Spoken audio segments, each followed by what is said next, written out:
Okay, here we go. They just keep getting more and more complicated as we go along. This one has parentheses.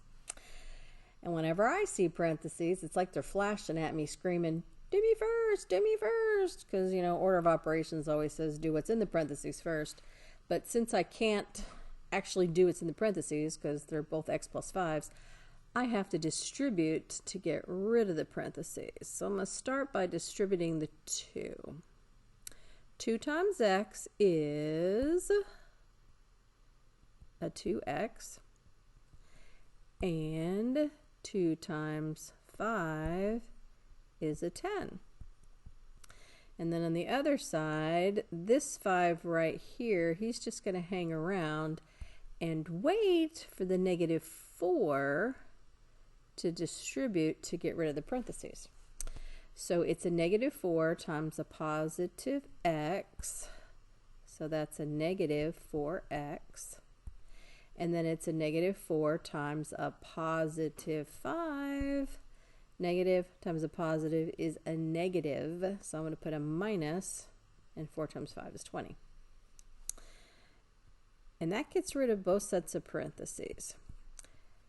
The next step, however, is on the right side. I actually have, get a different color here, a couple of like terms. Come on. It's not wanting to switch color. Green, there we go. This 5 right here and this negative 20, those are like terms. So 5 minus 20 is a negative 15. And then I still have the minus 4x. And now at this point, it looks like problem 24, where you have x's on both sides. You got to get rid of one of your x's. So let's pick another color. How about some yellow? I am going to add 4x to both sides, because on the right side, a negative 4x and a positive 4x cancel each other out. On the left side, 2x plus 4x is 6x. These two are my like terms, so that's why I lined it up underneath there. And then the plus 10, whoops, the plus 10 is still hanging out, equals negative 15. And now we're back to a two-stepper again. I have to get rid of the 10 and then get rid of the 6. So one at a time. So I'm going to subtract the 10 to get rid of the plus 10 and subtract 10 on this side. And that's going to cancel those out. And so I'll be left with 6x on the left, and negative 15 minus 10 more is a negative 25. And I have run out of room. So let me come over here. And then my last step is divide off that 6. Divide both sides by 6, because 6 over 6 cancels. And you're just left with the one invisible 1x.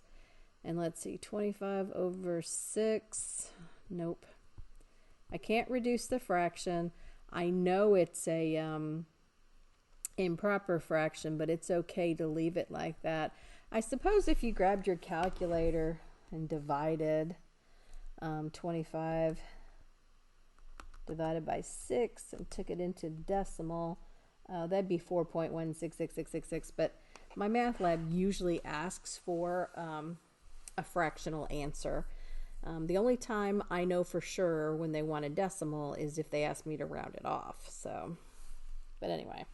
And you can check this one if you want. I'm not going to, because it's a fraction and they're kind of a pain in the butt to check.